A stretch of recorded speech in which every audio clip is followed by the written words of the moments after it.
Surrogacy has opened up incredible possibility for families. Science and modern medicine present new options for those who are single or LGBTQ or who face health challenges.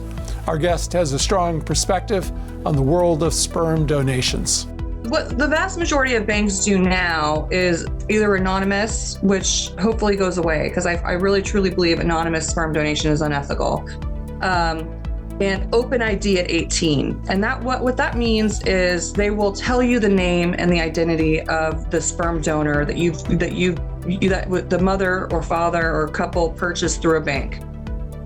That in no way guarantees that that donor will be willing to meet that child or maintain any kind of relationship or even just answer questions via email. Our guest is Valerie Bauman, an award-winning journalist with a focus on healthcare.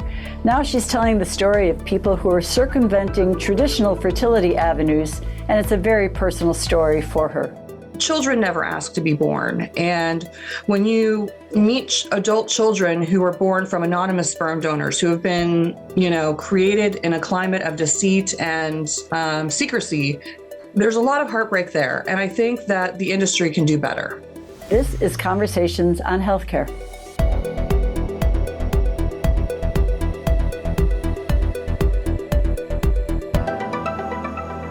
Well, Valerie Bauman, welcome to Conversations on Healthcare. Thank you for having me.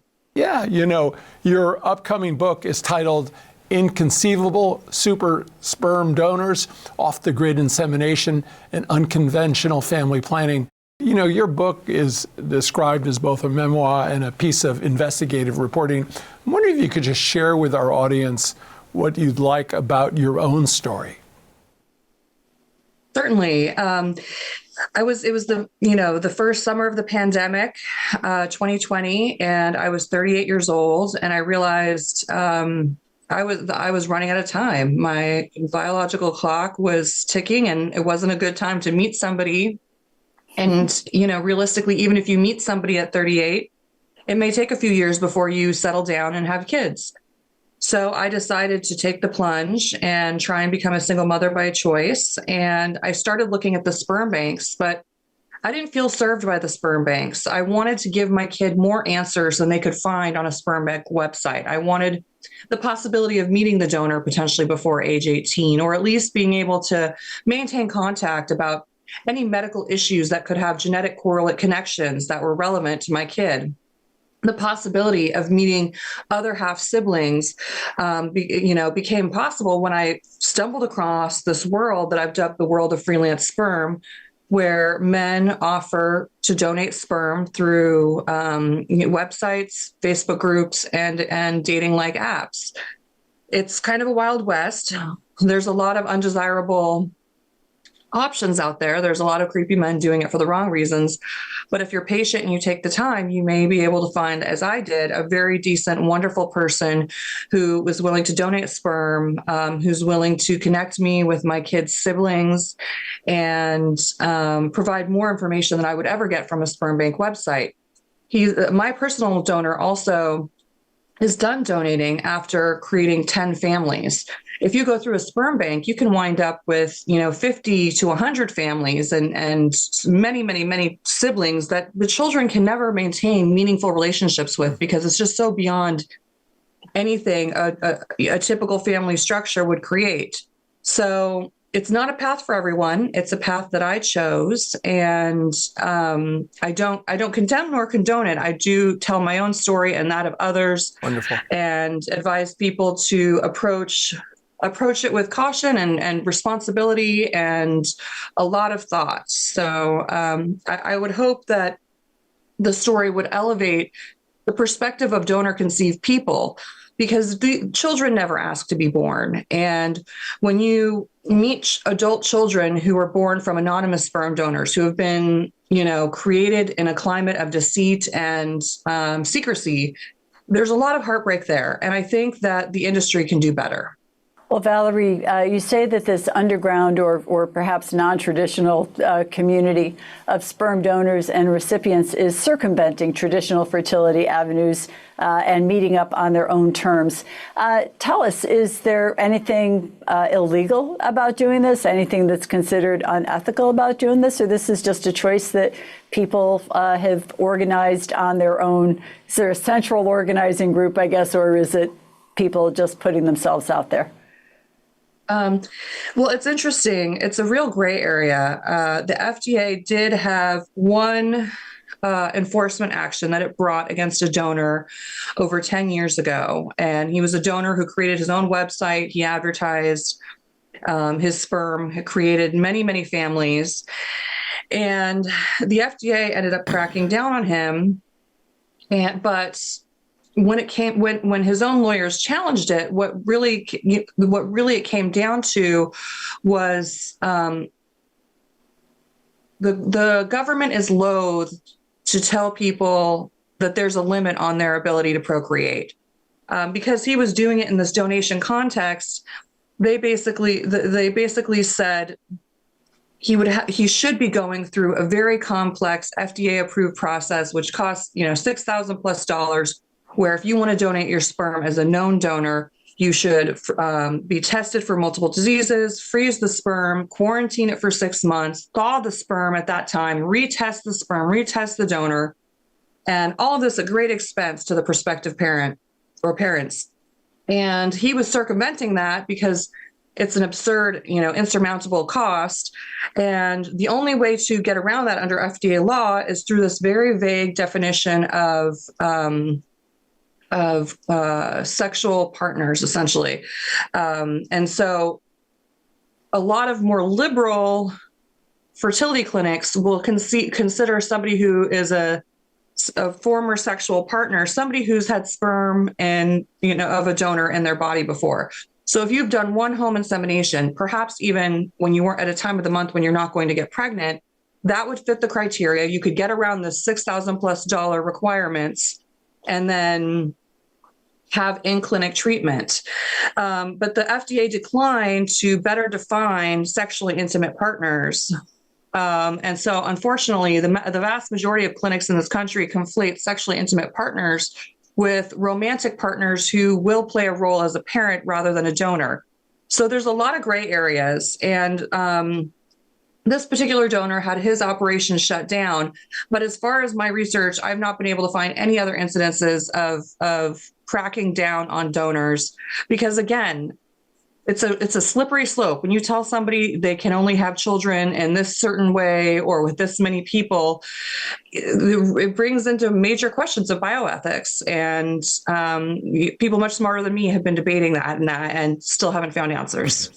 Valerie, I want to pick up on the cost issue. You've talked, because you've written about the cost involved in what you call often discriminatory world of sperm banks and fertility clinics. How much money does this cost, and where did you find discrimination? Money, the cost varies because there's a number of different procedures, different medication protocols, but, sperm on average costs around $1,000 to $1,200 plus, say $250 to ship it to your clinic. IVF cycles can cost between $1,800 and $2,600. When you add on some of the medications, it can get upwards of like $30,000 potentially. So there's huge obstacles financially. You're just going to be cutting out a huge portion of society. I mean, the Federal Reserve had a study, I think, in the past year or two that found 50% of Americans can't afford a $400 emergency expense. If that's your circumstance, you're not going to be able to have a child if you need assistance. So the cost is just a recurring obstacle. And then again, I've also interviewed women who were lesbians who, when they talked to their doctor and said, my wife and I want to have children, the doctor wouldn't provide any information. They wouldn't talk to them about sperm banks. They wouldn't share the information because of homophobia and bias. I, for a time, went to a clinic that had a slogan along the lines of, creating families one couple at a time. As a single woman, it feels a little bit like I'm an outsider. And I understand traditionally most families are going to be created by couples, heterosexual couples. However, every time I went into that clinic, they would ask me, "Where's your husband? When is your husband showing up?" It just never registered. So as a single woman, I felt like I wasn't being served in the same way as a traditional heteronormative family would be served. Well, you've already shown a good spotlight on some of the legal, the financial, the medical challenges, the emotional challenges that many single women and LGBT couples face as they set out to become parents. I'm curious what you and the community of people that you've spoken with have found in terms of religious objections. You know, we have so much involvement in day-to-day life in the country at this point of different religious group, different beliefs. The Catholic Church has reaffirmed its opposition to birth control, period, and in vitro fertilization. What's the experience of people today in the community that you've talked to about how religious groups have treated this action? That's an interesting question. Truthfully, it's not one that comes up very often in the world of freelance sperm, because people don't find their way to a Facebook page to find a sperm donor because that was plan A. These people have gone through grief that their family planning didn't go the way they expected, that they won't be able to reproduce with the partner that they love, that they will have to turn somewhere else. So usually by the time I'm interacting with them in that setting, they've made peace that they are going to be breaking some cultural and, yes, religious taboos. So I think at this point, people are already making their peace and accepting that people aren't going to be comfortable with what they're doing. But the biological imperative to have a child, to create life, to further your family name, there's something so powerful, and it's not unique to humans. This is the essence of being a living creature. We have a drive to procreate. And yes, as humans, there are people who don't want to have children, but I feel like there's something unifying in all the voices I hear from that religion isn't going to stand in the way of their decision to move forward. So getting into the nitty-gritty of the specific religious obstacles hasn't really come up for me for that reason. I was thinking about, as you said, giving voice to all the people that you've met. You're both an author and a journalist. You've got this book coming out. Are you planning to write as a journalist on this as well in other venues? Tell us a little bit about, because it's a fascinating area of a large group of individuals who are struggling with this. And tell us about your thought process as you sort of move forward with the rollout of the book, but also thinking about other ways to communicate this very important information out to the general public. Well, initially, I think I wanted to write the book and not become a part of it. I think as a journalist, it gets very uncomfortable making yourself part of the story. But in order to be truthful with my audience, I had to, be transparent that this is something I was doing as well. And I found, as a storyteller, it was just the right narrative to carry through the narrative spine to kind of hold together the collage of different stories that I was able to put together through my 3.5 years reporting out the book. Going forward, I think there's a lot of room in this space to continue reporting on and writing about these issues. There is so much happening. Obviously, the Alabama Supreme Court ruling is raising all kinds of questions. The reversal of Roe v. Wade. A woman's right to choose isn't just about the choice to not be a mom. It's a choice to be a mom, too. We should have rights and access to our own reproductive decisions that too often, a physician or a sperm bank can throw up obstacles, whether they be financial or judgmental. I also think that there's a lot of room to discuss the evolving nature of the American family. The traditional family structure is fantastic. I would have loved to have been able to give my child a father. It didn't work out that way. And more often you're seeing LGBTQ plus families, single women, and others establishing unique dynamic families. I'm very fortunate that my donor has created a private Facebook page where I and other parents can connect. And so the siblings meet each other. That's an extended network of family. My kid will grow up and have other siblings that say, yeah, I share this with my half brother or my half sister. And there are other families that are reflected back in my world that look just like mine. And what does that mean? And I think being more open and welcoming to other kinds of families is always going to be a positive thing. And I'm really curious to see where that goes and what stories there are there. Yeah, absolutely. And this is not just, as you said earlier, people are designed to procreate not only here in America, but across the globe. Anything you've picked up internationally that's going on in terms of best practices or things that are troublesome?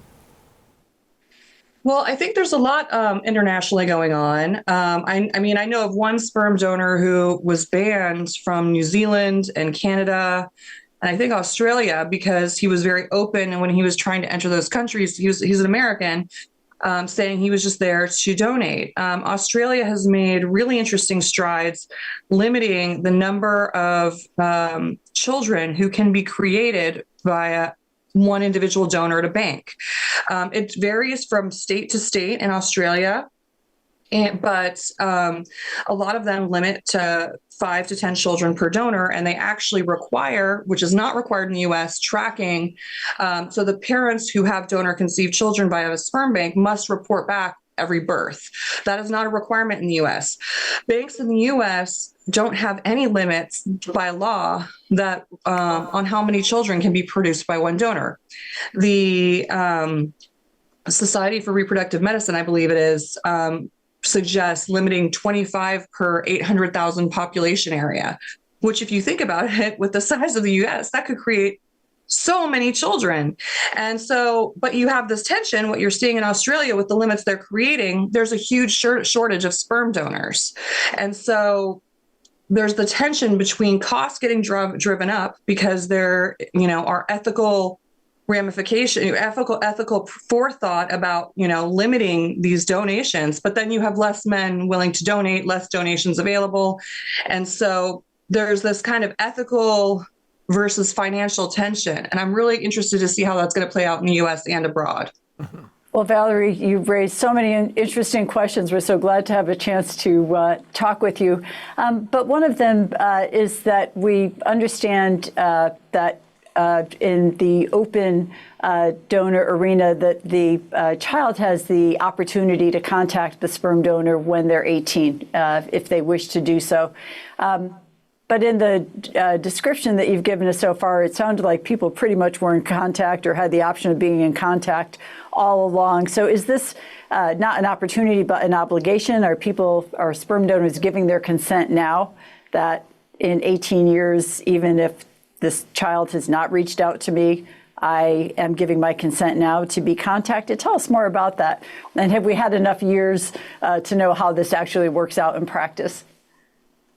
So what the vast majority of banks do now is either anonymous, which hopefully goes away, because I really truly believe anonymous sperm donation is unethical, and open ID at 18. And that what that means is they will tell you the name and the identity of the sperm donor that the mother or father or couple purchased through a bank.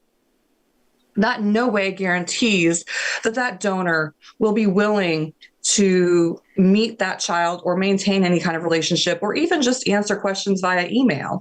Ultimately, if you're child number 72 knocking on this person's door because there are no limitations on how many children can be created by one donor at a certain bank, and many of these donors go to multiple banks, then you are never going to be, they're never going to have the emotional and time bandwidth to actually engage and create a meaningful relationship or just give simple answers to those children about where they come from.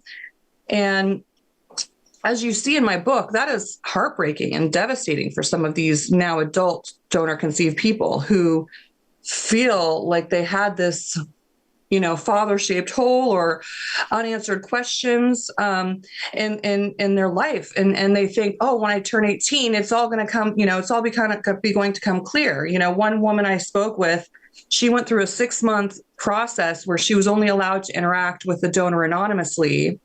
And he just kept saying she was too pushy. She wanted too much. And it's a very complex, layered process, but I think people are not made aware that if they buy sperm from a sperm bank, there is no guarantee that at 18, your child is going to get all these questions answered. Mm-hmm. Now, I do want to say there's work done by a fantastic developmental psychologist named Susan Golombach out of the UK that shows the vast majority of outcomes for children of single mothers by choice and donor conceived children are very positive. A lot of times because these children are had with intention, unlike overarching stats for single mothers, they tend to have much better outcomes in life. But you just can't predict how they're going to feel about wanting to know the donor that helped create them. Some of them don't care. Some of them do. Some of them desperately want a relationship. Some of them just want one meeting and that's it. The point is, you will never know. As much as you wound up different than your parents expected you to wind up, be prepared for your child to surprise you and give them the best options available to make their own decisions and have their own feelings and be individuals unto themselves.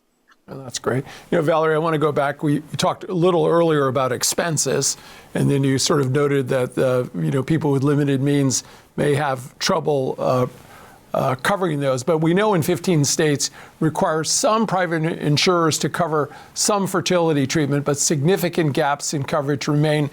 Do you think policymakers should look at changes that would eliminate the challenges with insurance? Absolutely. I personally believe everyone should have the right to access assisted reproductive care. And I think that it should be standard in the industry.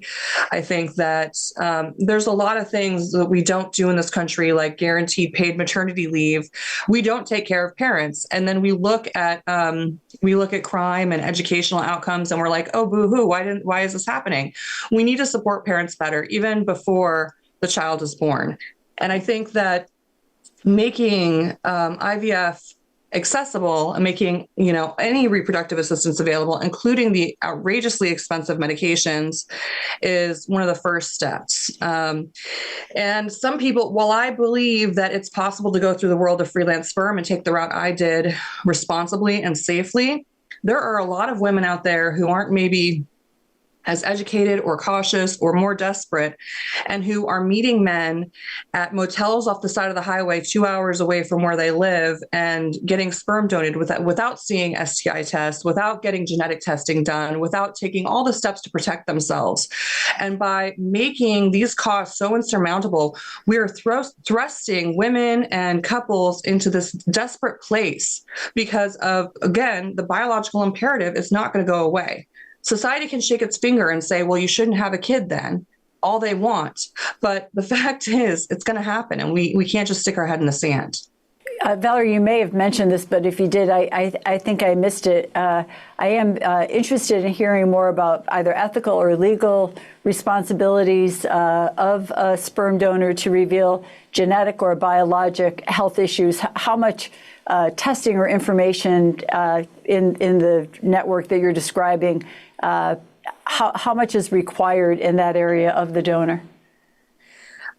Nothing is required. It's the Wild West. I think it's up to the recipient to say, I only want to work with a donor who is willing to do this.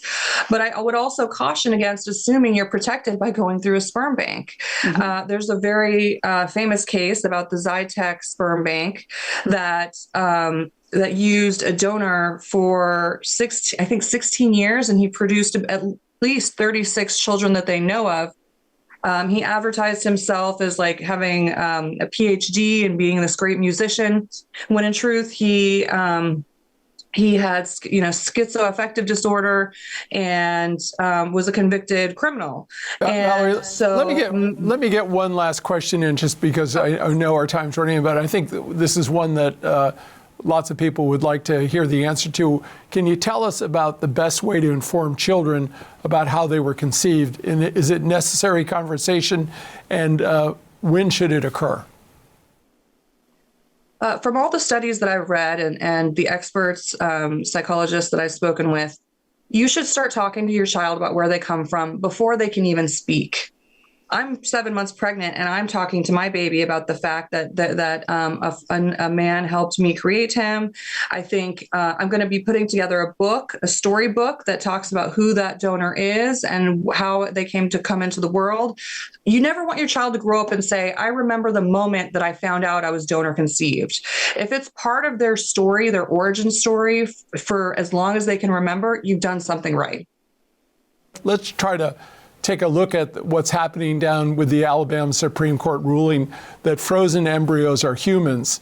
The court also said that those who destroy them can be held liable for wrongful death. What's your reaction to the decision? What effect do you think it's having, not only in Alabama, but nationwide? Well, I'm already seeing the effect it's having. I'm very plugged into communities of women struggling with infertility, women trying to get pregnant, single mothers by choice or aspiring single mothers by choice. And I've seen women from Alabama posting saying, "Oh my gosh, I was supposed to have an egg retrieval, or I was supposed to have an embryo transfer, and it's been canceled because I'm in Alabama," or "I'm trying to have my embryos transferred from Alabama to another state where there isn't going to be this kind of obstacle, but none of the companies that will transport embryos are willing to touch anything from Alabama." So this has already created a huge obstacle for prospective parents, and it's heartbreaking. I myself am currently 7 months pregnant. It's taken me 4 years to get to this point. People who get to the point of doing IVF have huge struggles, emotional turmoil, often loss, miscarriage. And so to be told that you can't move forward because of the Supreme Court decision is just a heartbreaking slap in the face. And for our listeners, I think everybody knows that IVF, or in vitro fertilization, involves combining eggs and sperm outside the body to produce embryos. 2% of U.S. births occur through IVF. U.S. Senator Tammy Duckworth is introducing federal legislation to protect IVF access following the Alabama decision. But I think the question, Valerie, is one question.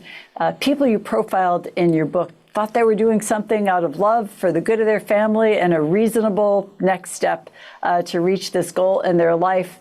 Probably never expected to be part of a legal fight. What's the sort of feeling on the ground in terms of shock, disappointment, anger? Tell us more about what you're hearing from your community. Sure. In my book, I talk about people who pursue a very alternative avenue to becoming a parent. That is finding a sperm donor on the internet, via Facebook groups, dating-like apps. And I personally found a donor that way and then ended up doing IVF with the assistance of that donor. But these are people who find themselves in those situations because the traditional route has not been working for them, or they felt left out of the traditional fertility clinic. A lot of people who are served by this underground network of sperm donors are LGBTQ plus couples or individuals, single women who don't have a partner but want to still become parents before they run out of time. And already they feel often not served by the traditional route to getting assisted reproductive treatment. Finding another obstacle can be thrown at them. And then the fear that it's not just going to be Alabama, this could spread across the country, is terrifying. I think so many people feel disenfranchised. They have so little choice. They have so many gatekeepers determining whether or not they can be parents. It's no longer up to them. It's all in other people's hands.